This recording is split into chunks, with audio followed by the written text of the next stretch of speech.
Next processes of biotechnology में हमको method study करना था polymerase chain reaction, that is PCR. So PCR का जो इम्पोर्टेंस है वो क्या है, it amplify the number of gene of interest, that is it multiply the gene of interest और डिजायर्ड जीन्स और एलियन जीन्स और foreign genes. So polymerase chain reaction completed into 3 steps, denaturation, annealing and extension. So denaturation, that is double stranded DNA modify in the form of single stranded DNA. So denaturation में हम क्या कर रहे हैं, हमारा जो double standard DNA है उसके बीच के हाइड्रोजन बॉन्ड्स को ब्रेक करके दोनों सिंगल स्टैंडर्ड को हम अलग अलग कर देंगे, ठीक है। तो इसलिए हमको एंजाइम क्या चाहिए है, Taq polymerase. So Taq polymerase enzyme का जो सोर्स है वो क्या है, it is a Thermus aquaticus.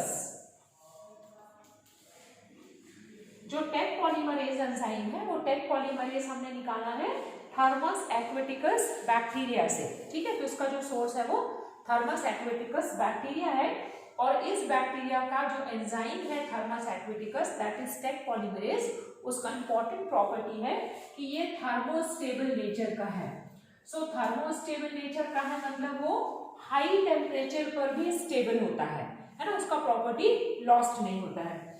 तो फर्स्ट स्टेप में हमने क्या देखा डीनेचुरेशन में, with the using of Taq polymerase enzyme, that is it is extracted from the Thermus aquaticus bacteria.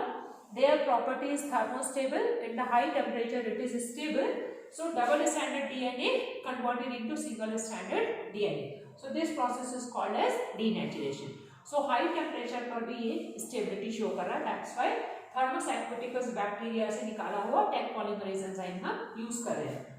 Second process क्या है, annealing. Annealing that is to add something.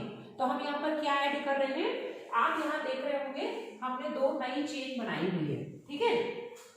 सो ये 3 prime 5 prime है हमारा, जो कि हमारा पेरेंट डीएनए है, ठीक है। इस पेरेंट डीएनए का जो सिंगल स्टैंडर्ड है ये 3 प्राइम 5 प्राइम, और ये सेकेंड हमारा कौन सा आ गया 5 प्राइम 3 प्राइम।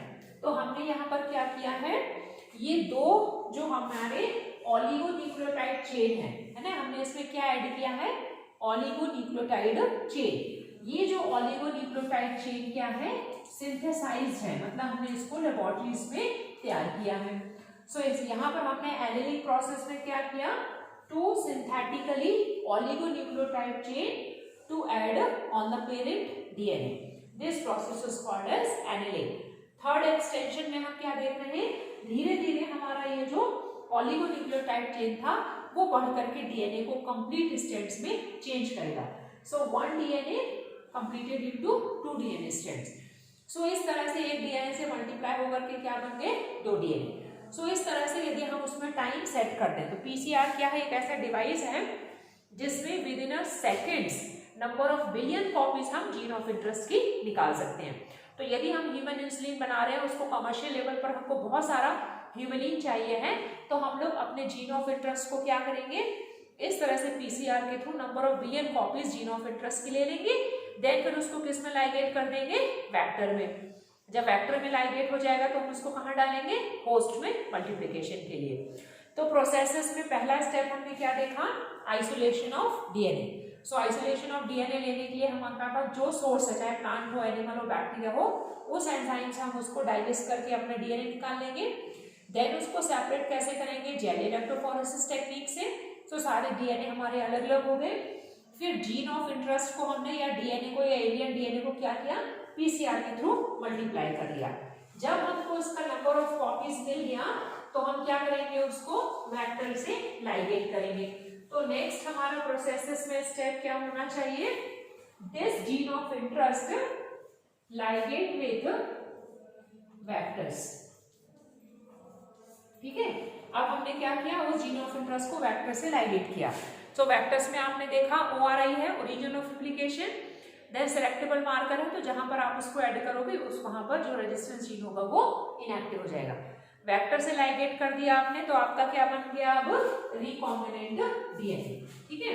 सो इस रिकॉम्बिनेंट डीएनए में क्या था, small piece of gene of interest जो आपने पीसीआर से एम्प्लीफाई किया, और वेक्टर। वेक्टर आप कुछ भी यूज कर सकते हो, प्लाज्मिड हो सकता है, बैक्टीरियोफेज हो सकता है, कोई सिंथेटिक वेक्टर हो सकता है, या आपने जो एनिमल और प्लांट सोर्स से लिया था एग्रोबैक्टीरियम ट्यूबिफेसियंस का या रेट्रोवायरसेस का, कोई भी वेक्टर आप लाइगेट कर लो तो क्या बन गया आपका रिकॉम्बिनेंट डीएनए।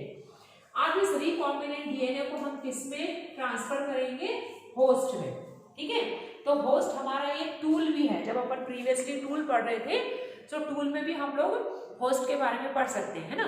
तो पहला टूल हो गया हमारा रिस्ट्रिक्शन एंजाइम, सेकंड हो गया हमारा ये आपका वेक्टर, थर्ड हो जाएगा आपका होस्ट, है ना। तो होस्ट हम टूल्स में भी पढ़ सकते हैं और प्रोसेसेस में भी पढ़ सकते हैं, क्योंकि अब रिकॉम्बिनेंट डीएनए को हमको किस में ट्रांसफर करना है, होस्ट में। सो जनरली हमारा होस्ट क्या होता है, ईस्चेरिचिया कोलाई होता है ना, जो अपना जेनेटिक मशीनरी देगा रिकॉम्बिनेंट डीएनए को मल्टीप्लाई करने के लिए, क्योंकि हमको बहुत सारा रिकॉम्बिनेंट डीएनए से रिकॉम्बिनेंट प्रोटीन्स बनाना है। सो नॉर्मली होस्ट क्या होता है, ई कोलाई। लेकिन डीएनए कैसा होता है, नेगेटिवली चार्ज्ड, और जो सेल मेम्ब्रेन होती है वो किससे मिलकर बनी होती है, फॉस्फोलिपिड से। सो डीएनए होता है हमारा हाइड्रोफिलिक नेचर का, हाइड्रोफिलिक मतलब easily reacts with the water, और जो सेल मेम्ब्रेन का फॉस्फोलिपिड्स होता है वो हाइड्रोफोबिक नेचर का होता है।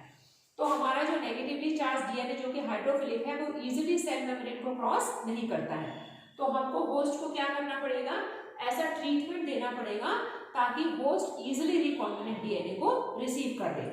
तो हम अपने होस्ट को कॉम्पिटेंट बनाएंगे। सो कॉम्पिटेंट बनाने के लिए हमको उसको अलग अलग तरीके से ट्रीट करना पड़ेगा। सो होस्ट को कॉम्पिटेंट बनाने के लिए पहला जो ट्रीटमेंट दिया जाता है वो ये है, ट्रीट विथ डाइवेलेंट कैटायंस।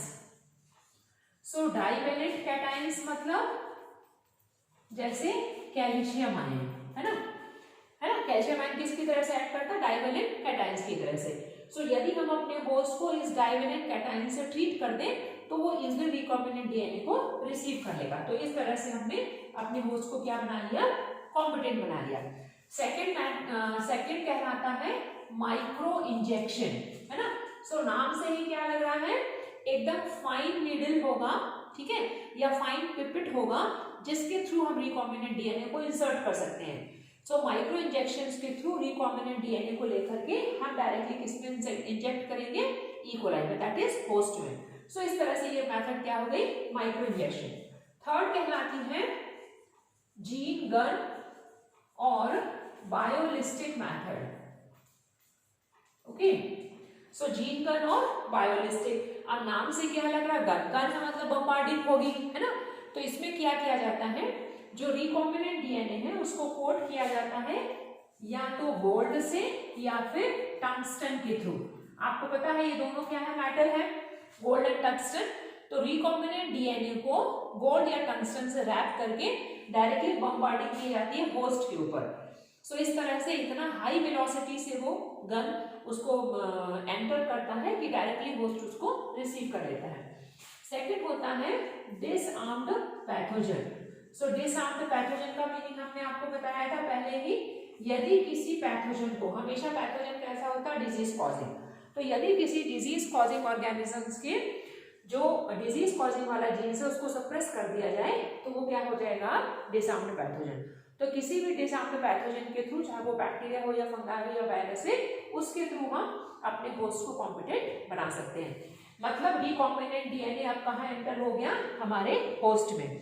तो जैसे होस्ट का जीनोम मल्टीप्लाई होगा वैसे वैसे हमारा रिकॉम्बिनेंट डीएनए भी मल्टीप्लाई होगा, 1 to 2 2 to 4 4 to 8। सो इस तरह से हमको नंबर ऑफ रिकॉम्बिनेंट डीएनए मिलते जाएंगे जो कि रिकॉम्बिनेंट प्रोटीन्स बनाएंगे, ठीक है। लेकिन यदि हम चाहते हैं कि कमर्शियल लेवल पर बहुत सारा रिकॉम्बिनेंट प्रोटीन्स हमको मिल जाए तो कैसे मिलेगा वो, हमको क्या करना पड़ेगा, उसके लिए एक अलग मेथड में जाना पड़ेगा जिसको हम बोलते हैं bio reactors. So bio reactor that is living product या लिविंग ऑर्गेनिजम्स का बनाने वाला प्रोडक्ट क्या हो जाता है, bio reactor. So next class में हम दो तरह का रिएक्टर पढ़ेंगे, एक स्टिर्ड टैंक बायो रिएक्टर पढ़ेंगे और एक स्पार्स्ड स्टिर्ड टैंक बायो रिएक्टर्स पढ़ेंगे, जिसमें कमर्शियल लेवल पर रिकॉम्बिनेंट डीएनए को हम बहुत ज्यादा नंबर ऑफ कॉपीज में ले लें। यदि हम होस्ट में डालते हैं तो स्लोली वो नंबर इंक्रीज करता है 1 to 2 2 to 4 4 to 8, लेकिन यदि हम बायो रिएक्टर का यूज करेंगे सो कमर्शियल लेवल पर बहुत ज्यादा हमको नंबर ऑफ रिकॉम्बिनेंट प्रोटीन्स मिल जाएंगे, ठीक है। सो ये हमारे प्रोसेसेस में लास्ट स्टेप होगा रिएक्टर का यूज और उसके बाद लास्ट प्रोसेस होगा हमारा डाउनस्ट्रीमिंग मेथड्स।